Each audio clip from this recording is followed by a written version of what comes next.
नमस्कार बंधु माने खोला मंचरे आपण मानकु स्वागत।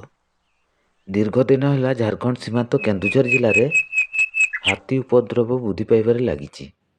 झारखंड प्रदेश आड़ू आसथिबा 18 टिकिया हाथी पल केन्दुझर जिलार विभिन्न अंचल में बुलुचंती।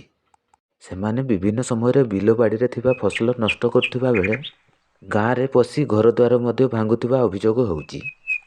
विशेषकर गठ छड़ा हाथी माने गाँव में पशि बेसी क्षयक्षति करुथिबा जणा पड़िछि। तेबे एपरी परिस्थिति रे अनेक धनजीवन नष्ट होथिबा बेले विभिन्न कारणरू हाथींकर मध्य प्राणहानि घटुछि। तेबे एहाकु नियंत्रण करिबा वन विभाग पई मध्य काठिकर पाठ होई पड़िछि। तेबे द्रुत गति रे जंगल क्षय कारणरू एपरी परिस्थिति सृष्टि होउथिबा परिवेशविद माने मत दउचंती। दर्शक बंधु, मोर ए भिडियोटी जदि आपनको भल लागि थाए निश्चित लाइक शेयर और कमेंट करिवे। धन्यवाद। जय जगन्नाथ।